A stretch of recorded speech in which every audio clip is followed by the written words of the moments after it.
Bora lá, nação, para as últimas informações do Flamengo. O Mengão empatou no sufoco. Foi no sufoco. No finalzinho, deram um pênalti aí pro Mengão. O Flamengo conseguiu o empate. Pedro marcou o gol do Flamengo. E o Flamengo ficou no 1-1. Nós vamos aqui analisar a imprensa esportiva, mas eu gostaria que você já chegasse explodindo aí o dedo no like. Vamos bater uma meta juntos aí de 1000 likes para esse vídeo. Eu preciso da força da torcida do Flamengo. E também, se você não é inscrito no canal, vai rapidinho, aperte o botão vermelho e se inscreva, faça parte aqui do nosso canal, porque aqui todos os dias é notícias, é informações do Flamengo pra vocês e aqui nós vivemos Flamengo, tá bom? Graças a esse vídeo, o canal ESPN Brasil, link na descrição, bora analisar a imprensa esportiva falando desse empate do Flamengo no Campeonato Brasileiro. A temporada do Flamengo está praticamente destruída, ganha ou não a Copa do Brasil. É muito pouco para essa equipe, mas é muito pouco, assim, mesmo para o time que o Flamengo montou, para a forma como o Flamengo tem atuado, para os problemas que o Flamengo tem apresentado. A gente discutiu muito durante o Linha de Passe que o Flamengo, desde a era Jorge Jesus, não consegue ser líder do torneio de pontos corridos, tendo sempre o melhor elenco à disposição dos seus vários treinadores. E, de novo, nós temos ali claramente uma situação de falta de coletividade, às vezes falta de empenho, como a gente viu na Libertadores, quando o Flamengo perde para equipes bem piores do que a dele, né? No caso do São Paulo é pior. O São Paulo hoje, por exemplo, coletivamente foi melhor. Se o São Paulo soubesse aproveitar os muitos espaços que o Flamengo deu, teria feito 2-0, 3-0, mas o São Paulo finaliza pouco na direção do gol, porque o São Paulo tecnicamente é um time com limites. Quando fez o gol foi exatamente do jogador, um pouco diferente. Num dos momentos vários que o Flamengo deu espaço para finalização na entrada da área. Então o Flamengo é uma bagunça. E quarta-feira ele vai ali para, digamos assim, vai jogar por obrigação e tem que se classificar. Se não se classificar, a situação fica péssima. Quando o São Paulo, time reserva, enfrentando uma equipe melhor, o Flamengo está tão mal que o gosto do São Paulino é de perda de pontos e não ter conseguido um grande resultado no Rio de Janeiro.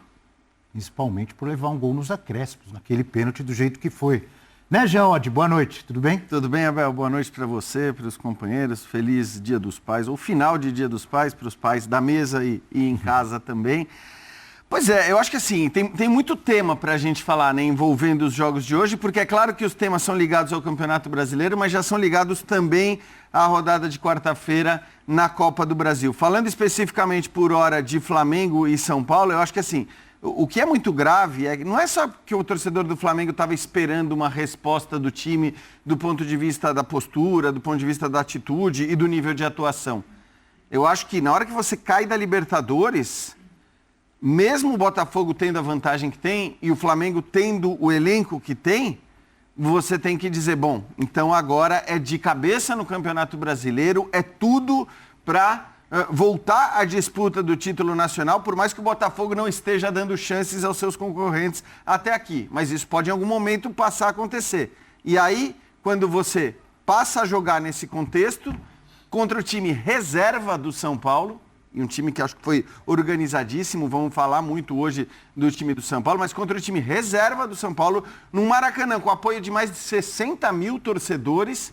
Quer dizer, você tem a obrigação de pelo menos manter a mesma distância para o Botafogo e faz um outro jogo muito fraco, que o Flamengo por pouco não perde, acaba conseguindo o empate no final por causa de um pênalti bobo, né, cometido já quase que nos acréscimos.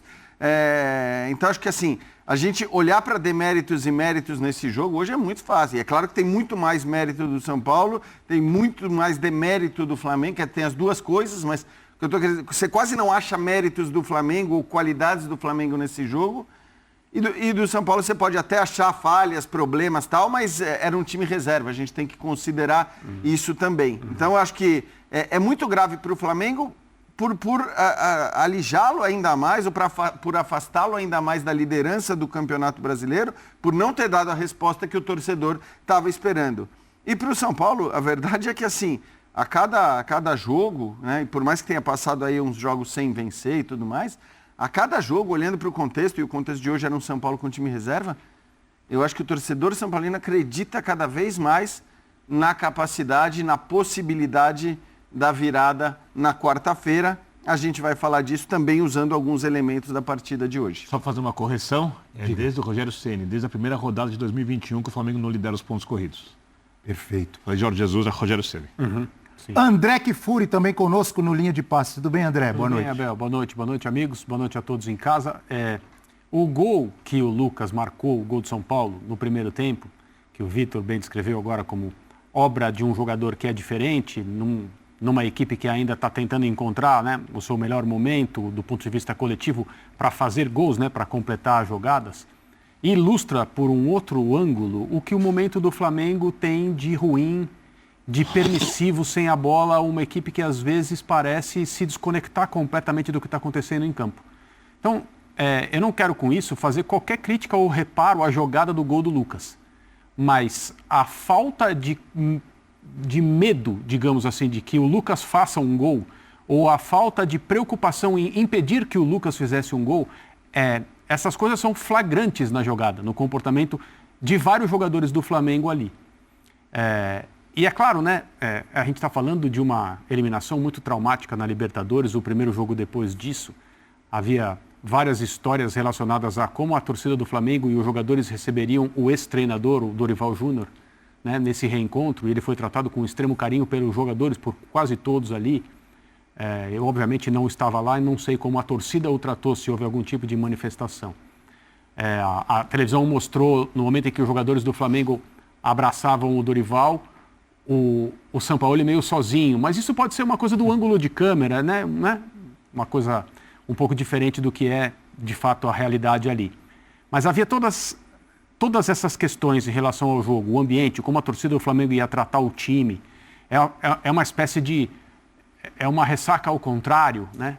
E o time do Flamengo, pelo menos durante o primeiro tempo todo, é verdade, com substituições no intervalo, no segundo tempo, com Everton Ribeiro, com Gerson, o Flamengo inicialmente melhorou um pouco, colocou bastante gente no ataque, pressionou o São Paulo, mostrou um pouco mais de ênfase, digamos. Mas a maneira como o Flamengo está hoje é uma coisa muito, muito preocupante, assim. Na quarta-feira tem o jogo com o Grêmio de volta aí no Maracanã e a gente vai ter uma ideia melhor, né, do estado do time, da temperatura, daquilo que o Flamengo vai fazer ou não fazer. Eu tenho dificuldade para enxergar uma reviravolta nesse confronto e o Grêmio sair do Maracanã classificado. Tenho muita dificuldade, mesmo com o Flamengo mostrando esse nível de falta de empenho, falta de interesse. Esse é o gol. Assim, teve uma jogada no futebol recentemente em que a equipe marcou menos o seu adversário do que essa do Flamengo e do Lucas, que vocês devem ter visto o Messi na intermediária do jogo do Inter Miami, não aparece nenhum jogador adversário até ele entrar na área e no rebote fazer um gol. É uma coisa muito... Ele passa pelo Thiago Maia, desculpa te interromper, mas só complementando o que você está dizendo, André, e o Wesley, ele meio que sai assim da jogada. Isso. Parece que ele sai, tipo, não vou fazer a falta, mas ao mesmo tempo dá a impressão que ele está deixando o Lucas passar. Sim, e é um lance, só para completar, é um lance só, sim, é um lance em um jogo, sim. Mas é uma boa ilustração. Os gols contra o Olímpia.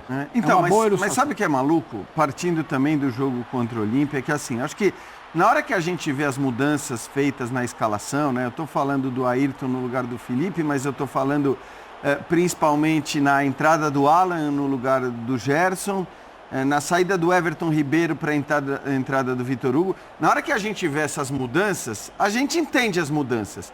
E o meu primeiro olhar nem foi um olhar de que tá poupando para o jogo contra o Grêmio, não. Ao contrário. Não, eu acho que não, porque ele está tentando encontrar a intensidade, a competitividade que faltou contra o Olímpia. Então, beleza, você vai ganhar fisicamente com a entrada desses jogadores, você vai entrar com um time que vai pegar mais, que vai brigar mais, que vai competir mais. Foi algo que se criticou demais ali no Paraguai, e não só, né? Quer dizer, isso tem sido uma crítica recorrente no time do Flamengo no ano. Aí você coloca esses caras, teoricamente um time com muito mais vigor físico, com mais capacidade de marcar, de pegar, de competir, e você vê um primeiro tempo em que o São Paulo, com o seu time reserva, tem mais posse de bola do que o Flamengo.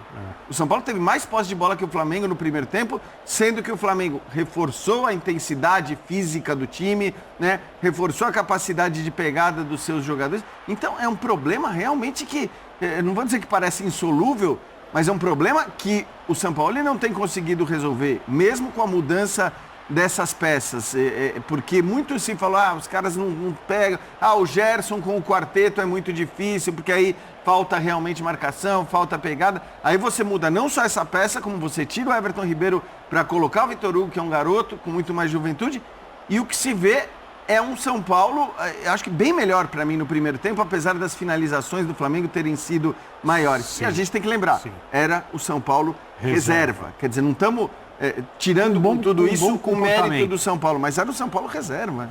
Esses problemas físicos do Flamengo, isso a gente vem falando, tem sido destacado, não é de hoje, né? Bem antes de São Paulo. Eu não acho que é físico só. Não? Eu não acho que é físico. Assim, não é possível que esses jogadores não consigam se conectar em campo, alguns deles atuando juntos há tanto tempo. E não é possível que exatamente quando eles tiveram, ano passado, um treinador que gerou um ambiente em que eles estavam mais felizes, mesmo com um monte de problemas, com espaços pelos lados, o Vitor Pereira falou isso, o Rogério usou na semifinal, por exemplo, e o São Paulo coletivamente na semifinal da Copa do Brasil no passado foi muito melhor que o Flamengo, mas o Flamengo, exatamente porque havia conexão entre os jogadores, foi lá e ganhou o jogo com facilidade. O Corinthians também usou isso, o Vitor Pereira usou. Aí a decisão foi para os pênaltis, até porque o Corinthians tinha jogadores mais decisivos que os do São Paulo no ano passado. Isso acabou fazendo a diferença. E exatamente porque coletivamente havia problemas, o treinador foi trocado, o Dorival saiu. Porém, quando o Dorival sai, outros problemas voltam. Eu acho esse Flamengo, porque eu vejo o grupo de jogadores do Flamengo e eu sou incapaz de duvidar tecnicamente do que eles podem fazer dentro do continente. Então eu nunca duvido desses caras. Porém, eu também pensando duvido em cada um individualmente. Individualmente e até eles se entendendo. Porém, eu duvido muito que isso mude do jeito grande, constante. Para o Flamengo ter um técnico como o Palmeiras eu não por duvido, 3 sabe anos. Por quê? Se der continuidade a um treinador, isso pode melhorar, mas muda de treinador toda hora. O Palmeiras tem porque é o mesmo treinador há 3 anos. Mas muda por causa dos jogadores também. Eu, no lugar de direção do Flamengo, ganha a Copa do Brasil ou não ganha a Copa do Brasil, eu faria uma profunda reformulação no elenco no ano que vem. O time tem dinheiro e essa é uma coisa que as equipes brasileiras costumam ter muita dificuldade. Elas constroem seus grandes ídolos nos grandes resultados e a história do Gabigol, para mim o segundo maior jogador da história do clube, está construída. Eu nem dispensaria. Mas tem outros jogadores que são... Bruno Henrique, eu ficaria. Mas tem outros jogadores ali que são grandes, que talvez o tempo deles tenha passado. E essa direção que tem muito dinheiro precisa construir um outro time que tenha fome. O Everton Ribeiro, que eu acho tecnicamente muito bom jogador, mas... Vou dar um exemplo de um, né? Quem sabe montar um elenco mais coeso, eu não sei, porque não dá mais pra gente ficar olhando toda hora pro treinador e falar, vai mudar de técnico. Porque daqui a pouco a gente tá falando de Jorge Jesus de novo. É um problema de estado de espírito, né? Aliás, o Dorival foi uma exceção. Se a gente retroagir, o Flamengo, com alguns jogadores... Mas ele fez muitas concessões táticas para ser essa exceção. Tudo bem, mas tocou o barco adiante e ganhou 2 competições que hoje o Flamengo, uma delas já não vai ganhar, que é a Libertadores, e a outra é o que sobrou ali, junto com o Brasileiro. Antes do Jesus, você já tinha essas discussões no Flamengo. Com outros jogadores, um outro momento, tinha ido o Diego, mas discutia-se isso. Aí o Jesus fez tudo o que fez e que até hoje está na memória. Depois do Jesus, o Flamengo apanha para de novo conseguir um pouco de consistência. Até tem títulos com o Rogério Ceni, mas o trabalho do Dorival é uma ilha cercada pela recorrência dessa inércia do time do Flamengo, cercada por todos os lados. Porque eu vou dizer uma coisa, um time como o Flamengo, meu filho, ele estava assistindo o jogo, ele foi descobrir, claro, ele não estava com a mesma atenção que eu, com a escalação, ele foi descobrir que o Jandrei era o goleiro do São Paulo aos 22 minutos do primeiro tempo. Não pode. É o que uma das faixas da torcida falava hoje. Investimento de milhões, futebol de centavos.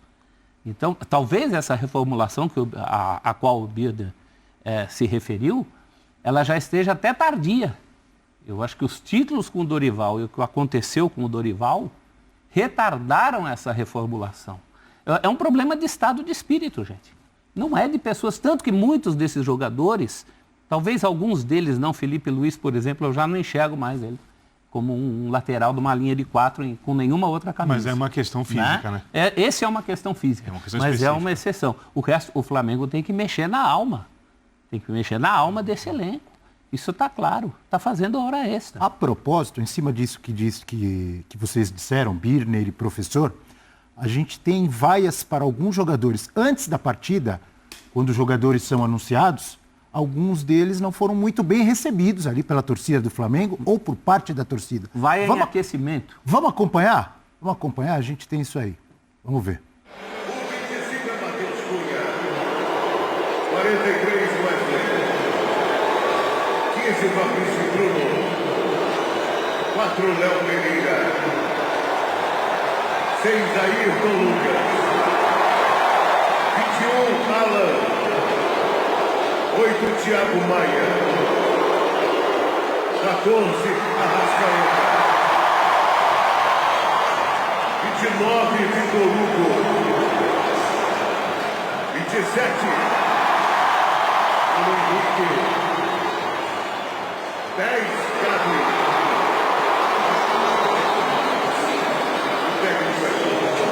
É isso! Torcedor rubro-negro. É isso. Diga, André. Não, é isso que o locutor falou. Isso. Eu só acho que, assim, nesse caso específico, se você fizesse esse teste uma semana antes, seria bastante diferente. Não com todos os jogadores, mas seria bastante diferente. Porque o que eu estou querendo dizer é que tem muito a influência do jogo contra o Olímpia. Totalmente. Mas precisa ter, né? Não, precisa ter. Mas o Matheus Cunha e o Fabrício Bruno serem vaiados, concordo acho que contigo, tem a ver com o jogo. Tem a ver com o jogo em si. Claro. E, O Alan, que e não agora. com... Embora o Alan esteja ali, jogando, ele realmente não esteja ainda vivendo um bom momento, mas acabou de chegar, não faria muito sentido. Num time que não vive um bom Os momento. próprios aplausos ao Arrascaeta tem muito mais a ver com a qualidade, com a história dele, do que com as partidas recentes. Então, assim, tem uma mistureba aí. Eu lá em Assunção, na hora que acabou o jogo e que a gente estava para sair do estádio, tinha uma manifestação dos torcedores do Flamengo ali e a gente começou a prestar atenção para ver justamente contra quem seria essa manifestação. E ali ficou muito claro, né? A manifestação foi, primeiro e mais intensa, e claro, tudo bem, podemos estar falando de grupo específico, tal, né? A torcida organizada que viajou, mas a primeira manifestação, e acho que muito justa, e mais intensa da torcida, contra Landim e Marcos Braz. Esses foram os que mais apanharam. Desculpa eu te interromper, Apanharam, porque entre já aspas, temos tá? Sampaoli.